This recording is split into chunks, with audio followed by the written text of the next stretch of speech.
Okay, so let's start seated if that's comfortable for you.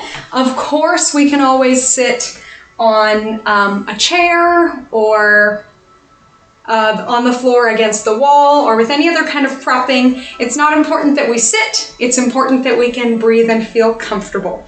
I will show you our hand position for the day. So normally when we sit in yoga, we often just rest our hands in our laps. We can do that today, but I'll share with us a hand position that is supposed to unburden the heart. That is what this is called. It is compassionate heart gesture.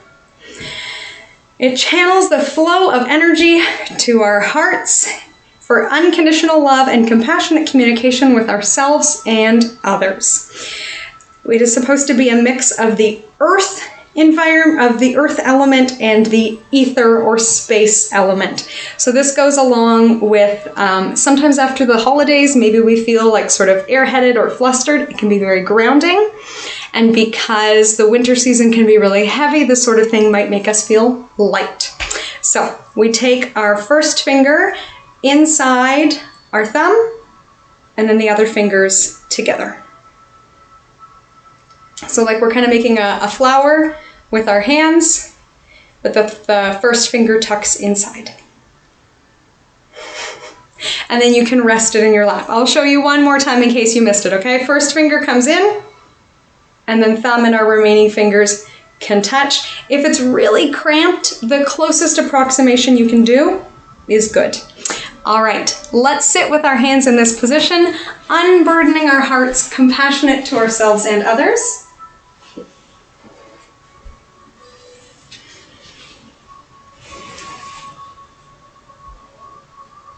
And I will invite us to spend some time eyes open or closed.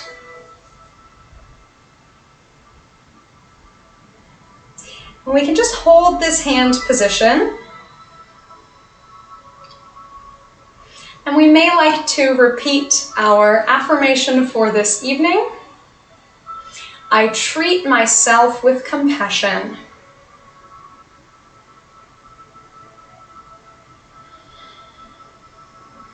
I communicate compassionately with myself.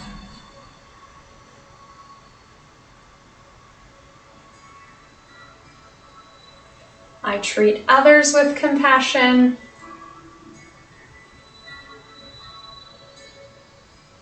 I communicate compassionately with others.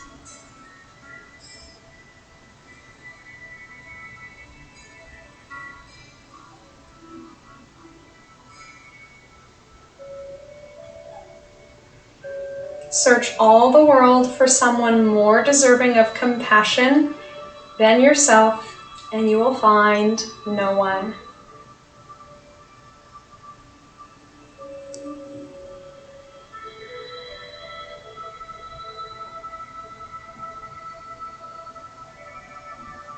And while we're sitting tall, we can really draw ourselves up as we press our base down, noticing the expansion of our ribcage in all directions.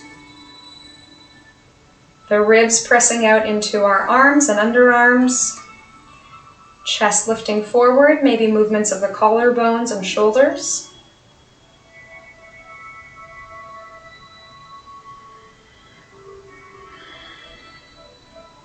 And even feeling the breath in our backs.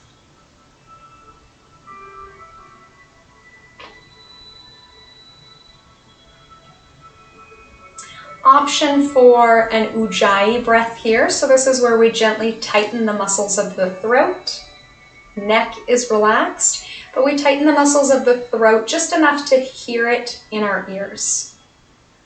So sometimes it's called ocean breath, Darth Vader breath. The breath makes just enough noise, like a gentle wheeze, or like holding a seashell to your ear, that you can hear it.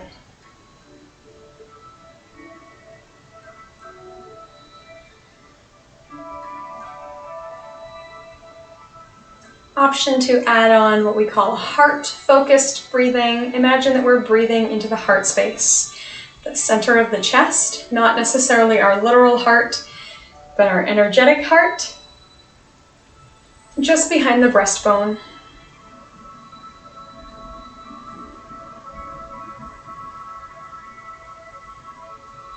we may also like to count the breath. Inhaling for 4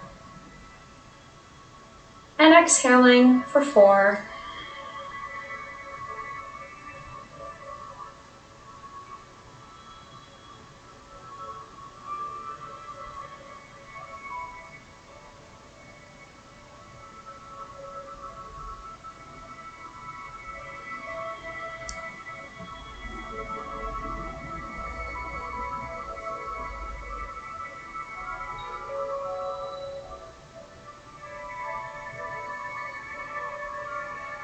You may have an intention to set for our time together.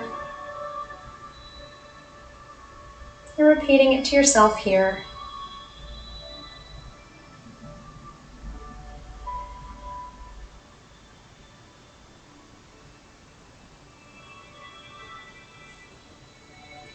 Remembering, of course, that if any movements that I suggest are not in line with your intention or how you're feeling tonight, then of course, please modify them in any way to make them better suit your needs.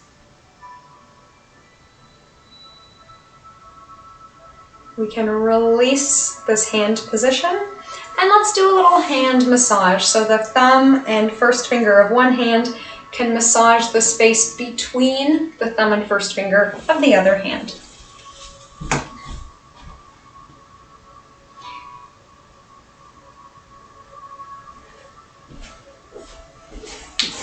And there's no special technique. You can just get in there and do some sweeping or squeezing movements. And in acupressure, this is actually supposed to release grief. So before we even do any poses, we are unburdening the heart, practicing compassion, and releasing grief. Let's switch sides. Make sure we do the other one. Thumb and first finger of one hand massages that fleshy space between the thumb and first finger of the other hand. And you could also add essential oils to this, anything that's supposed to be light and bright and cheerful. Something like lemon can help with these feelings of lightening and unburdening.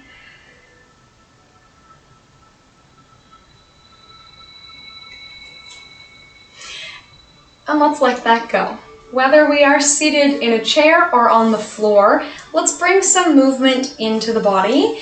And I'll take into account the desire for back, neck, hip, and shoulder stretches. So let's go ahead and take the right arm up and over, big breath in. So we are doing a lateral stretch or side bending. And then we're going to switch sides. Inhale up and over, focusing especially on the movement of the stretch in the rib cage. And that's our pattern. We'll go like this a few times and then it'll show us how to add on. Inhaling up, exhaling down, working in two directions. So as the hand draws up, the shoulder blade and the hip press down.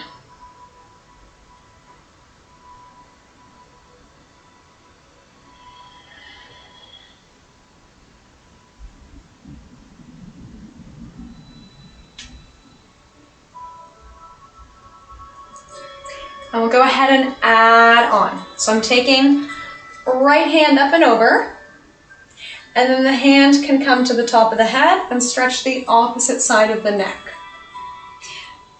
Pressing away. So a little bit of coordination going on here. I'll show us on the other side. So left arm up, deep breath in. As we come down, we're stretching the right side of the neck and pressing the right hand away.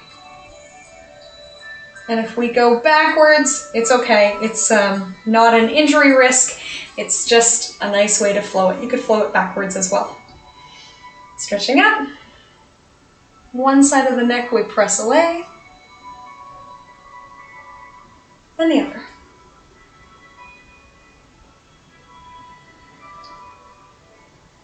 Let's go once more on each side. And if your speed is a little different than me, that's perfectly fine.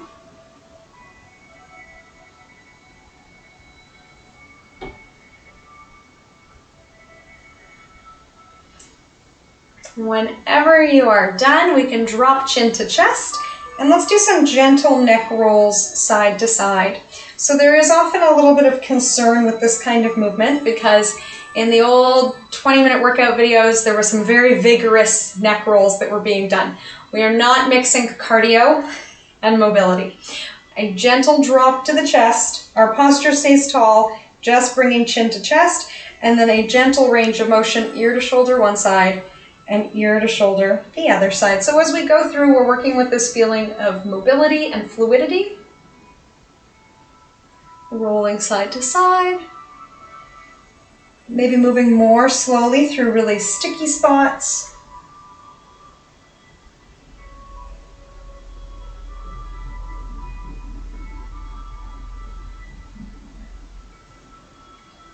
And let's come back through center. Sitting up tall again, we can roll those shoulders out.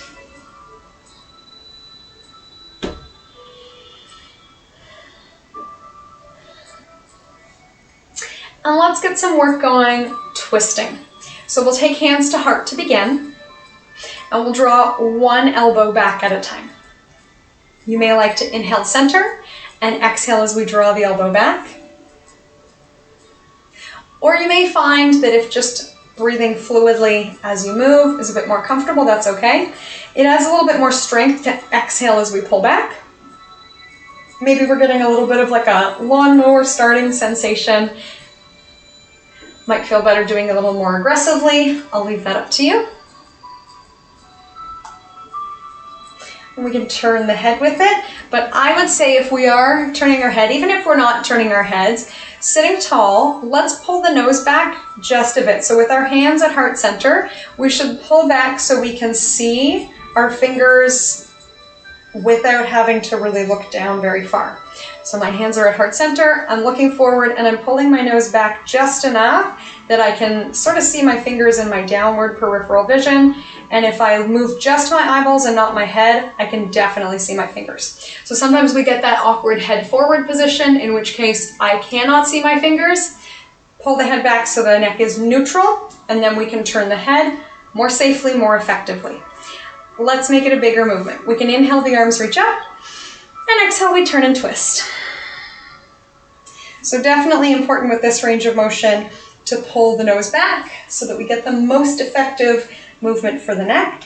And even in general, during the day, it's a lot of pressure for the neck to hold the weight of our heads if the chin is jutting forward.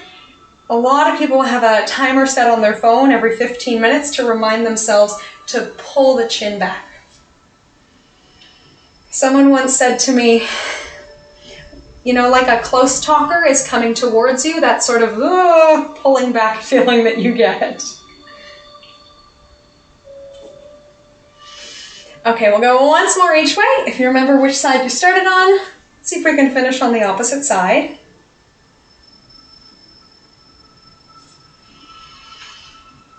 And we can release our hands down. We'll start to walk them forward. So a little bit of a forward fold here with the legs crossed. And I would say again, resist the urge to lead forward with the chin. Pull the chin back. It might feel like a chin tuck. And rather than coming forward with a really rounded back like we're reaching, let's sit tall and again lead forward with the heart space. And it might sound like a fluffy thing to do, to lead forward with the heart space, but what it really means is it's more biomechanically sound. We have a neutral spine, we're hinging from our hips. Well, let's walk our hands in behind, and we'll do the opposite range of motion, lifting from the heart space or back bending, spinal extension. And the position of our neck, we should be able to swallow comfortably.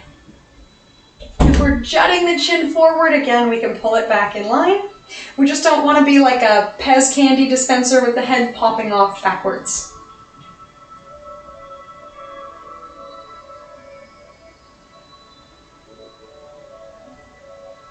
We'll come back to seated. Let's go ahead and swing the legs around and we'll meet in child's pose.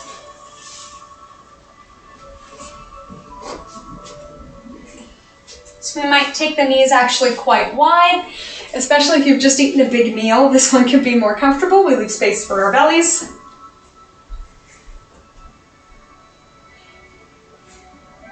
If we're comfortable extending arms all the way forward, by all means we can. Or maybe much more restful, bringing forearms so that they can be planted flat, or stacking our fists so that we can rest our forehead down. And often we flow quite quickly through Child's. For today, let's stay, I'll give us a whole minute. With the arms up and out of the way, again, we are more able to take a deep breath into the side of the ribs and the back of the body. So we can just hold Child's here and focus on that expansion in the back. If it becomes uncomfortable for the knees or the hips in any way, we can come up maybe higher, lifting the hips rather than resting them on the heels. Yogi's choice, doing it in any way that feels good. We may like to come back to our Ujjayi breath so we can hear our own breath in our ears.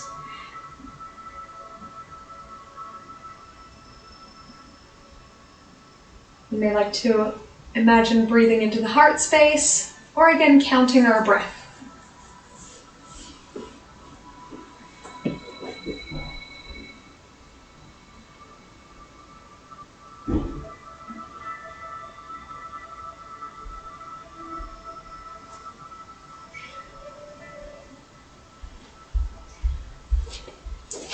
When we're ready, let's go ahead and come to all fours. And we'll keep working with this idea of fluidity of the spine. We're going to do some back bends, so I want to make sure our spines are warm first. We'll go through cat and cow. So we can spread fingers wide. We might like to do a fist instead of a flat hand. If you know how to do cat and cow, we can imagine that our spines are sort of going for a ride. And if you've never done cat and cow before, let me walk you through it. So we're going to tuck our tailbones under, kind of hide our hearts away, lifting the upper back or bra line to the sky. And we can tuck the chin to look towards knees or thighs. So we're getting stretch from tailbone to the crown of the head. And then for cow, we go in the opposite direction, lifting the tailbone, lengthening the back of the thighs, lengthening our belly as our hearts reach forward. And we can reach our gaze or reach our eyebrows sort of towards the ceiling. But again, we don't want to have that big crease in the back of the neck. We want to pull the nose in and smooth out the back of the neck. And then we just move fluidly in a way that feels good for our backs. If wrists are a concern, of course, we could do the same kind of movement without putting weight on our wrists.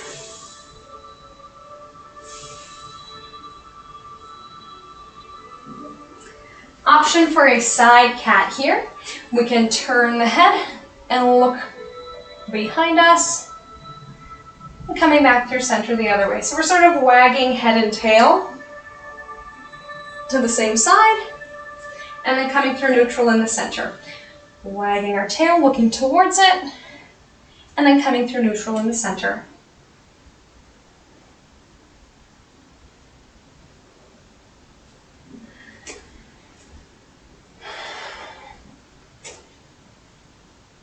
And if we'd like the fancy one, we can actually take everything in a circle. So sometimes this is called dancing cat or barrel rolls. We can draw a circle in our hearts, down to the mat, and then up to the ceiling. You might actually like to draw a circle with your tail or the crown of the head a little bit.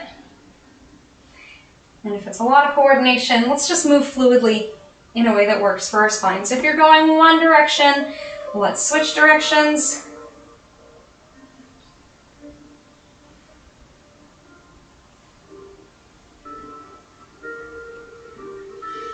And we probably have one side that's easy and the other side it's really hard to make that circle. It's okay. Okay, option to rest our wrists back in Child's, maybe flipping palms to the sky. Or Yogi's choice, we can tuck our toes and lift for downward facing dog. And whichever option we pick, we can rest or we can allow, again, that fluid movement to come into our bodies.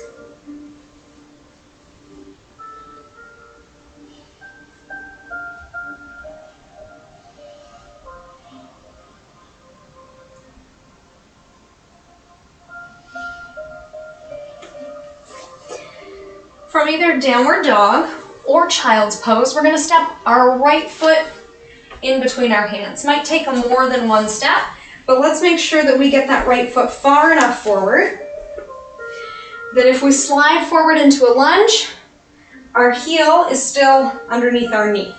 We don't want to be coming forward so that there's airspace underneath the heel. We want a nice flat foot, and at the furthest forward range of motion, knee is over top of ankle. That classic fitness cue, knee over ankle. And let's go ahead and flow forward and back. So we are welcoming some fluidity now into our hips. We have the option here as well. Instead of just stepping our foot straight forward between our hands, we can actually walk our foot so our right foot walks closer to the right side of the mat. And that might open up some more space or a different sensation, a different feeling range of motion. So you can try it out. Foot in the center of the mat, or foot walked out more to the side.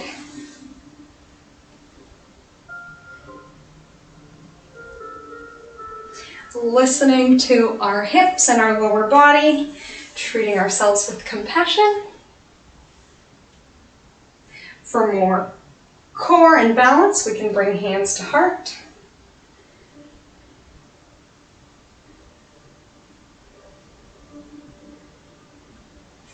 And then let's hold our kneeling lunge. If it's really tough on the back knee or right on the kneecap, we may actually like to come off the knee, or to double up the mat, or put a cushion under the knee just to be more comfortable. Opening up range of motion in the front of the left hip.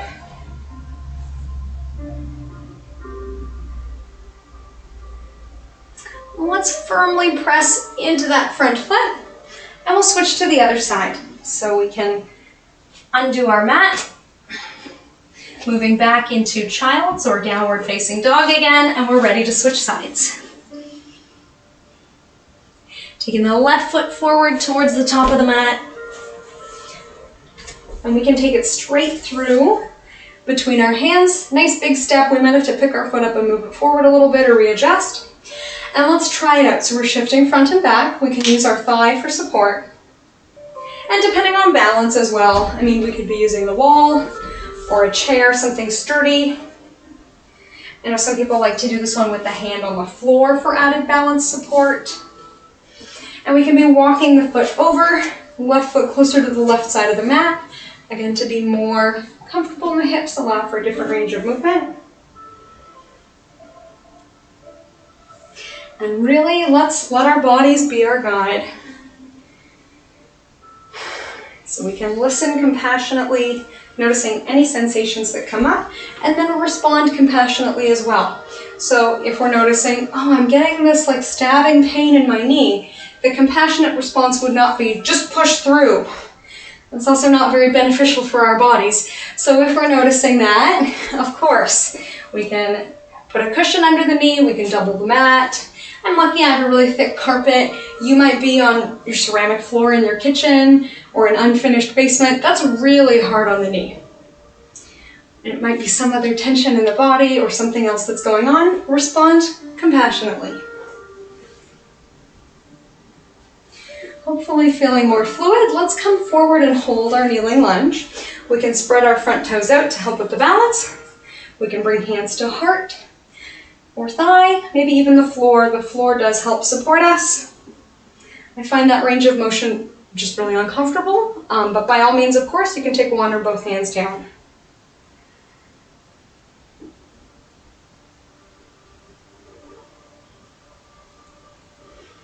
All right, let's release this lunge and we'll make it all the way down to lie on our stomachs.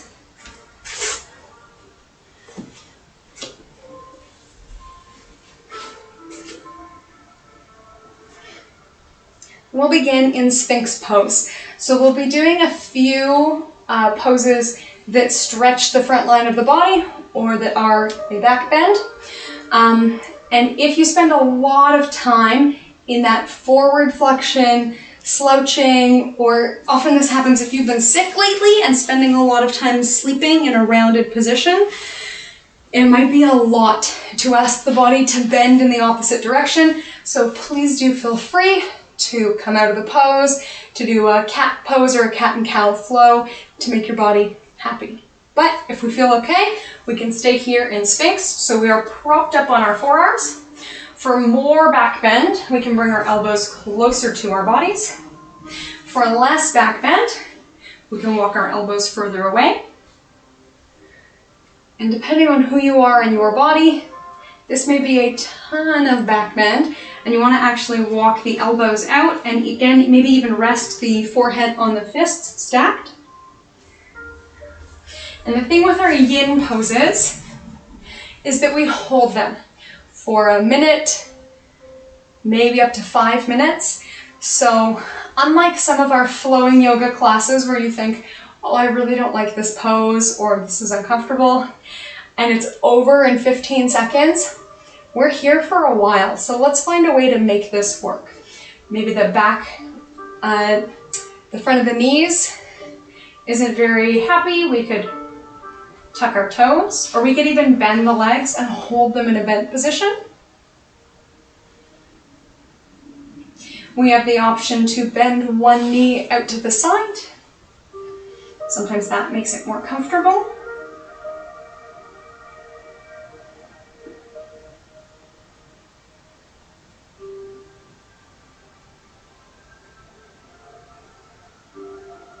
And you may also notice an evolution of the pose. So the longer you hold, the more your body gives in. After that 30-second mark is usually when we feel the body gives in, and with each breath, maybe it gives in a little bit more, a little bit more.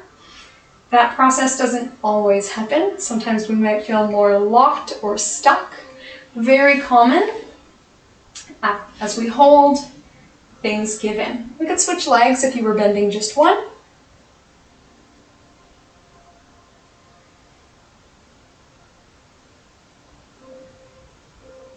It may help to focus the mind, to come back to our heart-centered breathing or our ujjayi breathing.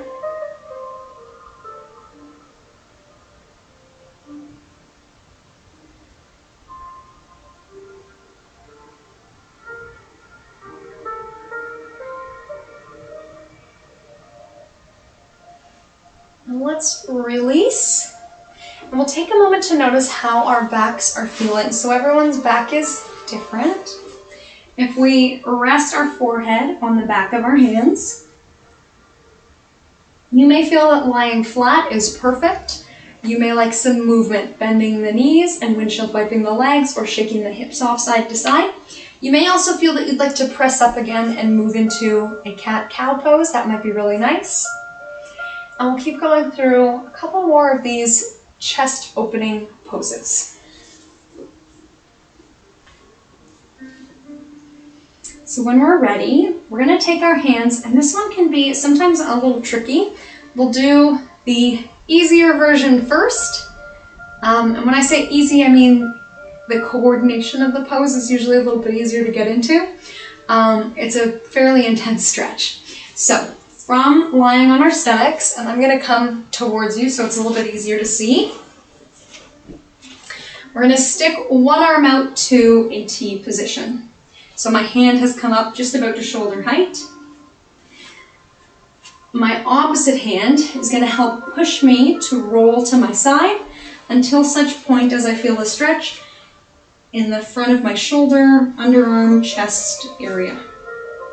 So for some of us, a little push is going to be a tight stretch, and for some of us, we'll just keep going, going, going. We might like to use our back foot or our top leg in behind us as a kickstand. We might have our opposite arm free. We can place it wherever it's comfortable. So somewhere in there, I hope you find a nice option. The one thing that I often see that will not hurt you, but will not really help to do this stretch, is often the arm comes up so high that it ends up becoming a pillow. You can lie here. This will not hurt you. This is a totally fine way that lots of people will rest and relax. but the hand needs to come down in line with the shoulder, perpendicular to the spine, in order to get that chest stretch.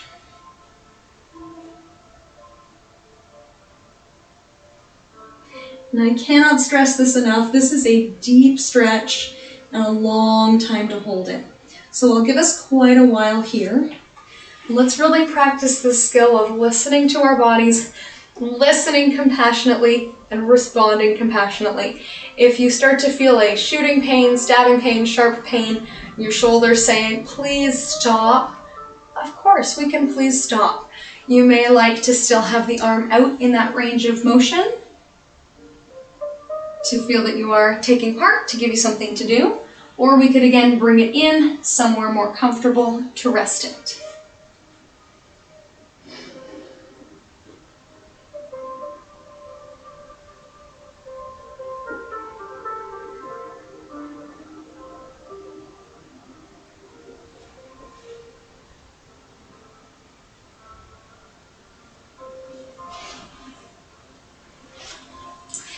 Let's pause back through center to listen into our shoulder. Sometimes it's interesting to see if you can feel the difference between the first side and the second side. Again, we can stack our hands underneath our forehead. You might like to do some movement of the hips or legs. Noticing if one shoulder feels more stretched out than the other.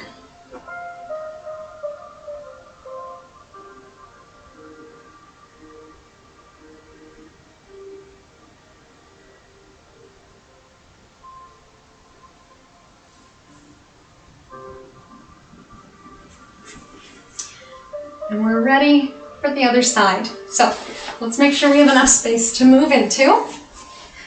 We're going to take our opposite arm out. So hand is in line with shoulder, arm is perpendicular to the spine. Now our free hand is going to help us rotate into this. Some of us may barely move and we think, okay, that's enough. We can use this hand to help steady us, or again as a fist underneath the head. Some of us may just keep going, stacking our feet, or using our top leg in behind as a kickstand. But let's not forget about this arm that's in behind us. We might have to come out and take a look at it to make sure if we don't feel much happening. Sometimes it's down really close to the leg or up really far overhead. If it is, in fact, perpendicular, we should get a pretty intense shoulder stretch.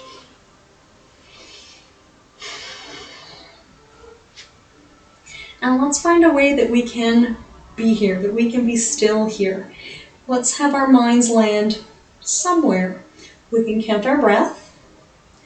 Be inhaling 4, exhaling 4. Counting slow and steady, encouraging that slow and steady stretch in our bodies. We can be imagining that we're breathing into our heart space.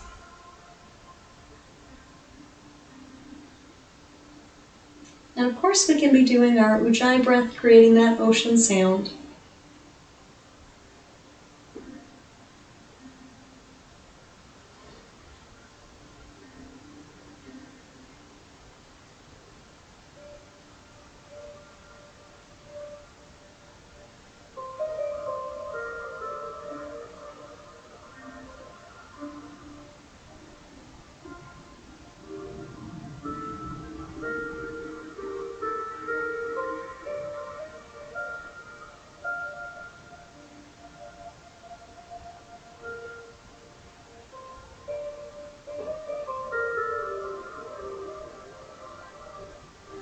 Begin to make our way back through center.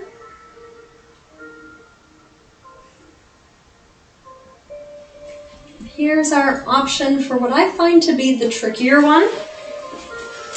Not quite sure why, but this one definitely is one of these poses when I teach in a class, someone always ends up sleeping on their arm. So ideally our shoulders and elbows are in line and then we're bent, so like a goalpost. And as we press into the movement, this arm stays bent. So I will show you. Again, I will show my close side to you so you can see what I'm doing. Let's see how far we make it. So from lying on our bellies, I'm going to take my left arm out to the side. So we have it bent, elbow in line with the shoulder. If it's too close to the body, I'm just going to lie on top of my own arm. If it's too far, I'm just going to have my arm as a pillow. We want it out to the side. And as I roll, I have to do a little bit of a slide so I don't land on my own arm. With the elbow bent, I find it quite an intense stretch. Some of us, again, may be propping the leg in behind or tapping the toes in behind to steady us, but probably we haven't gone that far, so our free hand is helping to steady us as well. We'll take a few breaths and then come on out of this one. We won't stay too long.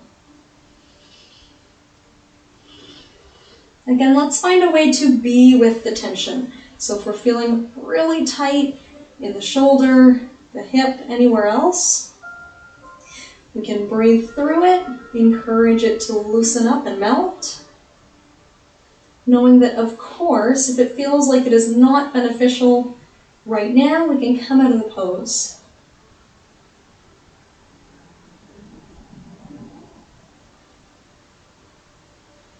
So we create actually a fair amount of tension in our tissues.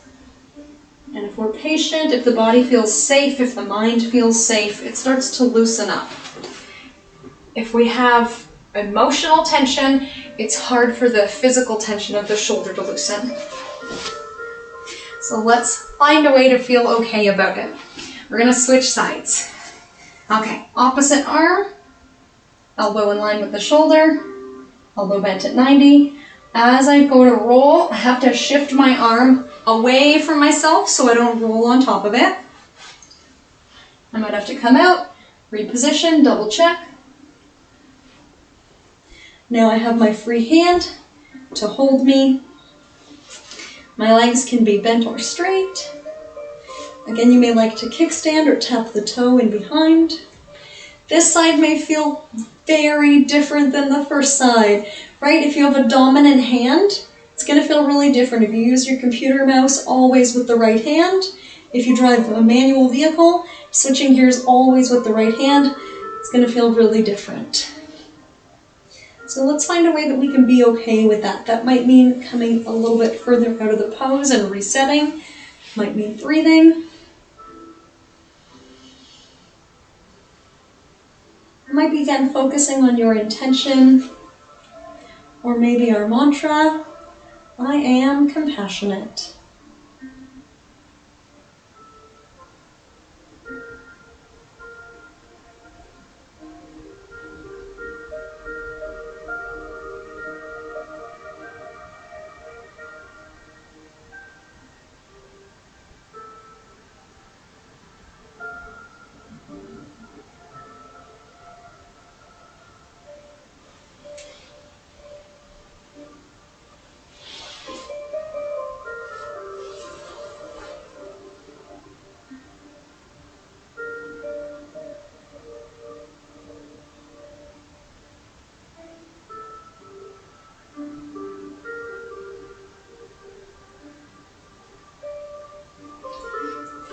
Let's come back through center. And it may feel nice again to rest forehead on the back of our hands, or we might like to sweep our arms alongside our body and turn the cheek to one side. Whatever we need to do to sort of digest that and reset. Windshield wiping the legs, shaking the hips off. Again, you may need a cat and cow, another Sphinx pose, whatever that may be.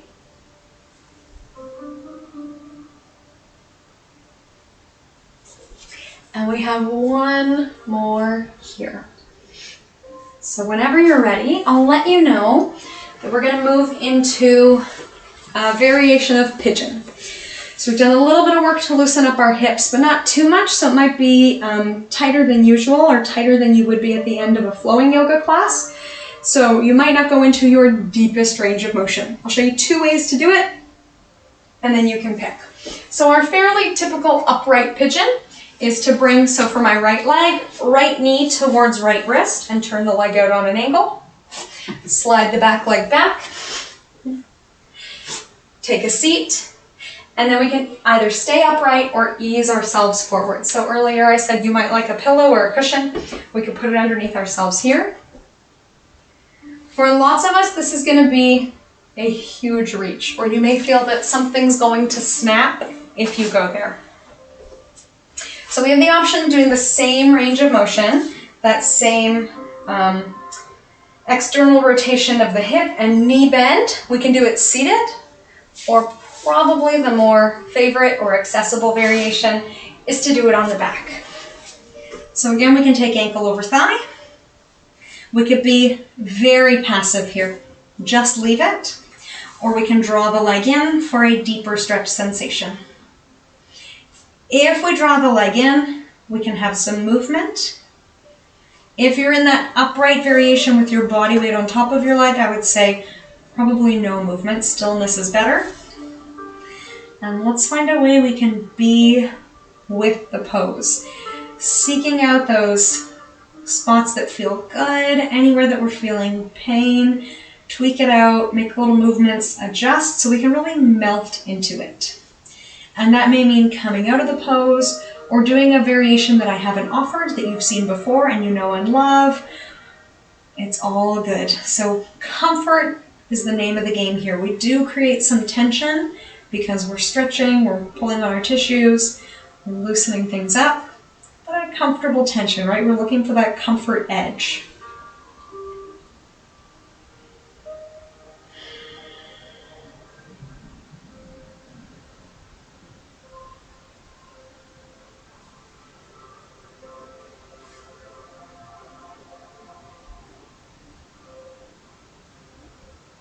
And at this point, let's see if we can slow down our exhale. So maybe we're inhaling for a count of 4. Exhaling for a count of 5, 6, 7, maybe 8.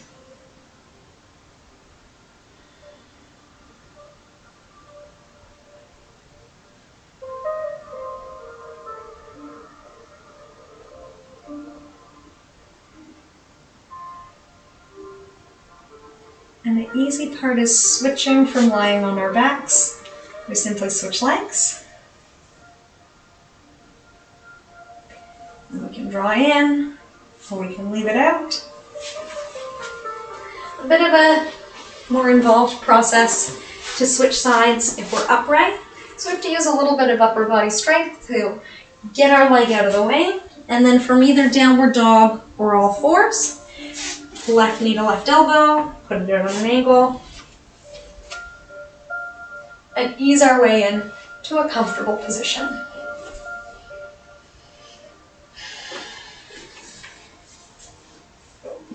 I should have said before, if none of these are comfortable, we could also have a butterfly position in the legs. This gives us that same kind of external rotation of the hips. If none of those work for you, a very passive option.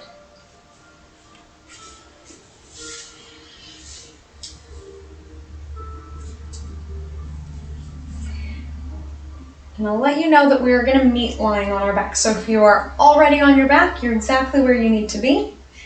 If you're upright in pigeon, take another minute here and let gravity take over. Let gravity do the work to settle in.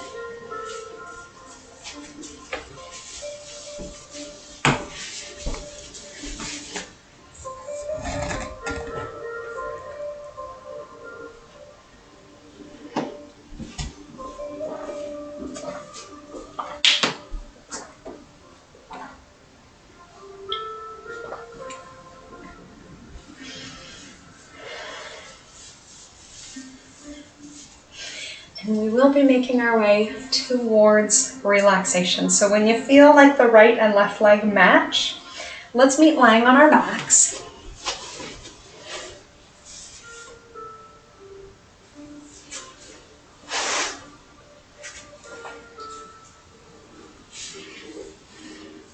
And we'll give us a minute here for some freedom of movement. If you want to put on, your extra socks, get your blanket, put on a sweater, we can. We can also bring knees to chest, draw some circles with our hips, maybe windshield wipe side to side.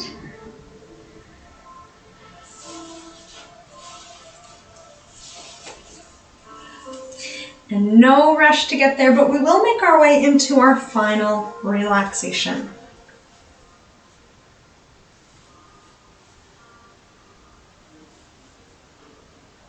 So whenever we're ready, we've done our last movements, whatever those are, a big stretch or a little bit of a twist.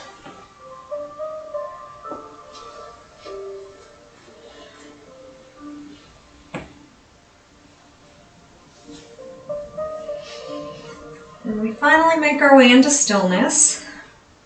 Conventionally or traditionally, this one is done like a starfish on our backs. We can take the feet wide, we can take the arms wide, and we just stay in stillness. But for you, this may not be the most comfortable, relaxing position. If you know that you're prone to falling asleep at the end of class, and you don't want to fall asleep and then be up all night, I would say leave the legs bent. It's probably just enough to keep you awake. We could also put that pillow or cushion underneath the knees so they have a more comfortable bend in them. We might like a cushion underneath the back of the head. Of course, a blanket. It's chilly out there. And then we'll settle in for our final relaxation.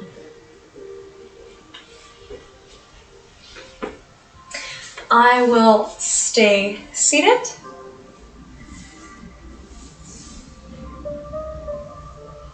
And I'll lead us through.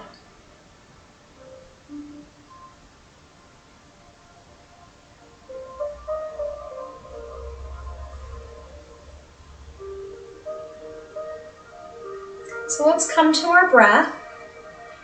Deep, full inhale, feeling expansion of rib cage. And a long, slow exhale. Give it a few rounds of breath like that.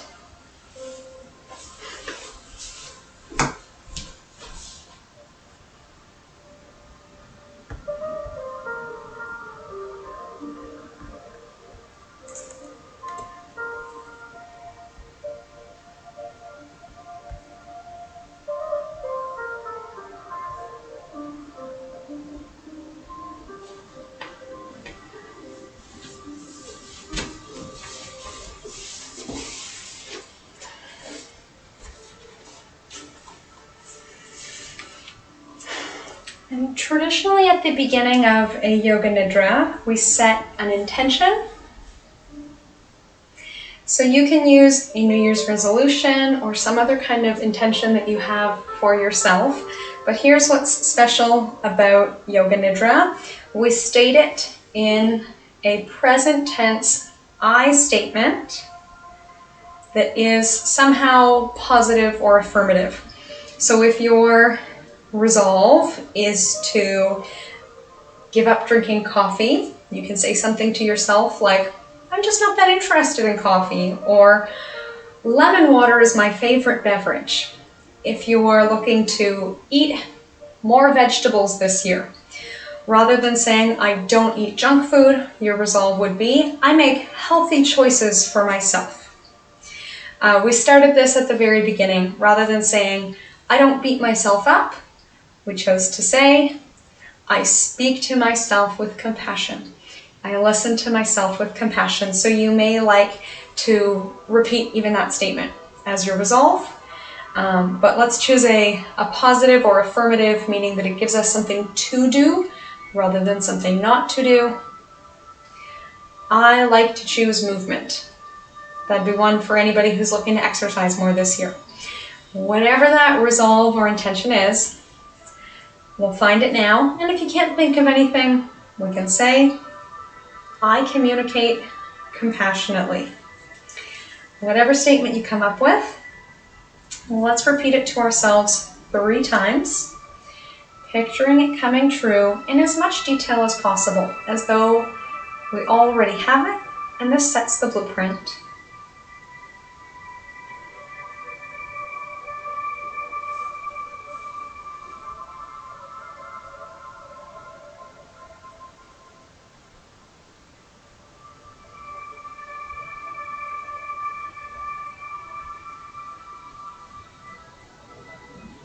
And once we've repeated it to ourselves 3 times, we can just simply release the thought.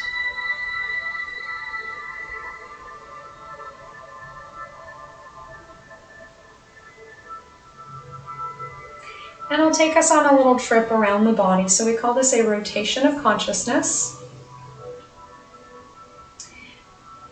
And you don't have to do anything except listen to the sound of my voice. We keep the mind moving in an effort to keep the body relaxed. We can imagine here that we are sort of ironing out any tension in face, neck, chest, shoulders, core, lower body, hands and feet. Allowing the weight of the world to be lifted from our shoulders. Noticing all parts of the body that are touching the mat. And giving into gravity a little more, allowing ourselves to get heavy, to be held. We can rest down simply because gravity exists. And let's bring our awareness around the body. Bringing attention to the right hand.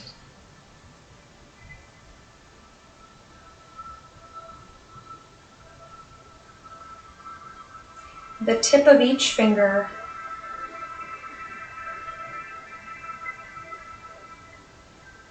The right arm. Shoulder. Underarm. Right hip. Thigh. Lower leg. And right foot. All 5 toes. The left hand. The tip of each finger.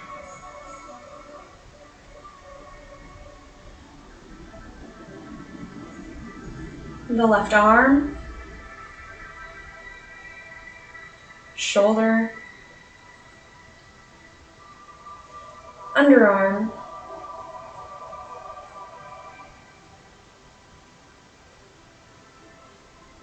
The left hip. Thigh. Lower leg. Foot. All 5 toes. And now to the back of the body. Noticing the shoulder blades. Right side of the back. And left side of the back. The back of both arms.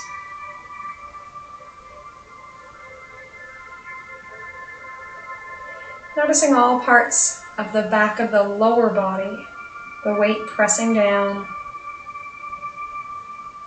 The back of the head. Top of the head. Forehead. The eyes. The center of the chest. Noticing the rise and fall of the chest and belly. On the inhale, imagining that the body is hollow and fills with air. Feeling light.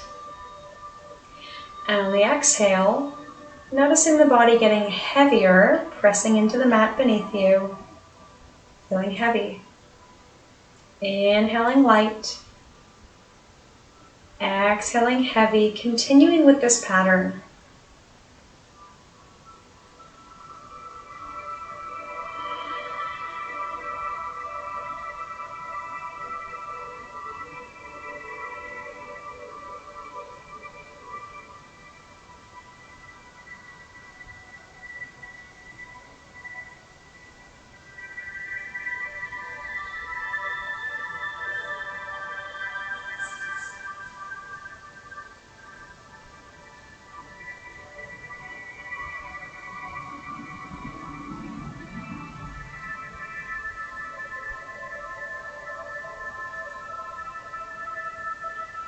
And now we have the option of staying exactly as you are, maybe preparing for sleep. Continue with this pattern, inhaling light, exhaling heavy. Or if you're planning on staying up for a while longer this evening, we can start to bring some energy back into the body. Maybe noticing the beating of our hearts. Taking a more energetic breath, inviting some movement into the body. And no pressure to wake up or start moving or go anywhere or do anything. But if you would like to share a word in the comments or maybe a sentence for your experience, how you're feeling, I invite you to feel open to share now. And if you are dozing off, that's totally fine too. But I will bring my hands to my heart and say thank you as always for joining me. And from my light to yours, namaste.